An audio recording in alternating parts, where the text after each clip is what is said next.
नमस्कार दोस्तों, मैं बाल मुकुंद धुरिया। आज 25 जनवरी है और कल हम 72वां गणतंत्र दिवस मनाएंगे।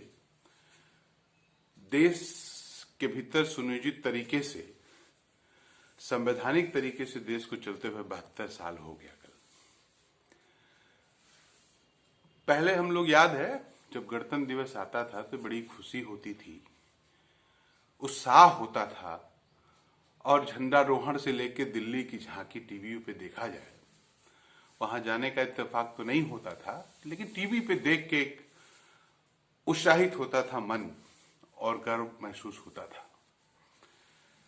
लेकिन पिछले 72 सालों में ये मेरे ख्याल से पहला गणतंत्र दिवस है जब आज चर्चा एक दिन पहले इस बात की नहीं है कि कल भारत की थल सेनाएं, जल सेनाएं क्या क्या शौर्य दिखाएंगी।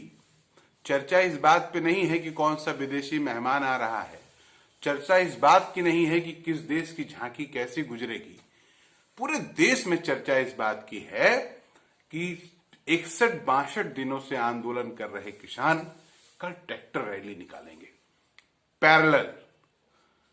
पूरा देश इस बात को लेके चिंतित है, देख रहा है। हम जैसे लोग कुछ ज्यादा ही परेशान हैं। परेशान इसलिए कि जो लोग शीर्ष पे आज बैठे हैं उनका जो व्यवहार है आंदोलनों के साथ, और जनता अगर अपनी कुछ बात कह रही है उसके साथ, तो बड़ा ही क्रूर और दमनकारी व्यवहार है इनका। अभी 2 दिन पहले धरना स्थल पे एक संदिग्ध, लोग कह रहे हैं पकड़ा गया, उसने दुनिया भर की बातें कही। रैली निकलेगी, लोग ट्रैक्टर लेके आएंगे, पैरेलल मार्च करेंगे, और आज से ही अखबारों में दिख रहा है कि वो पाकिस्तान इंटरेस्टेड है, तो कौन देश इंटरेस्टेड है, क्या है।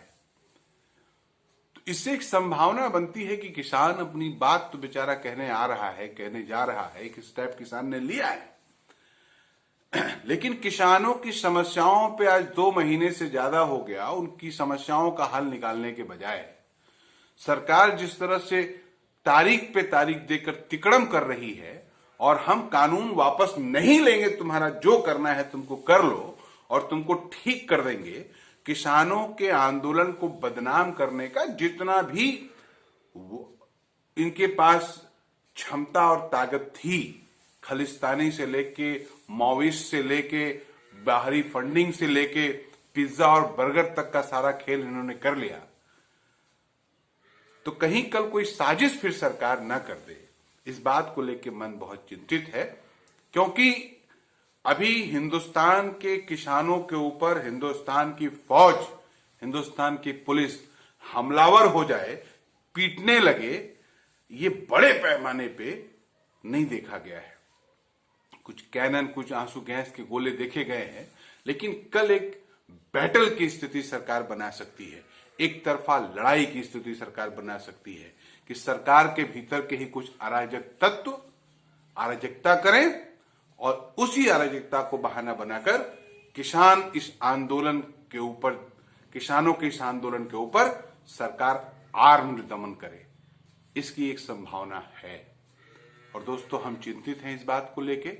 आप भी चिंतित रहिए, आप भी देखिए, और इस दमनकारी सरकार के खिलाफ, ये सरकार जो हठधर्मिता का बॉर्डर पार कर चुकी है कि कुछ भी हो जाए हम जनता की बात नहीं मानेंगे, हम किसानों की बात नहीं मानेंगे, इस सरकार का दम्भ तोड़ने के लिए आइए दबाव बनाएं। आइए इस सरकार के जिस भी हिस्से में हम पहुंच पाए, सरकार को जिस तरीके से भी हम बता पाए, ये बताएं कि हम किसानों के साथ हैं। किसानों के सवालों का हल निकालिए, किसानों की मांगों को मानिए, किसानों की समस्याओं का समाधान निकालकर इस कड़कड़ाती ठंड में किसान अपने खेतों में जाए, अपने गांव में जाए, इसकी व्यवस्था सरकार करे। सरकार अपना दम्भ छोड़े, सरकार अपना अहंकार छोड़े। और अगर सरकार शॉर्टकट करती है, सरकार कोई साजिश रचती है, सरकार कोई खेल करती है, तो इसका जवाब ये देश देगा। इस देश को देना होगा और ऐसी दमनकारी सरकार को इनकी औकात भी बतानी होगी। नमस्कार।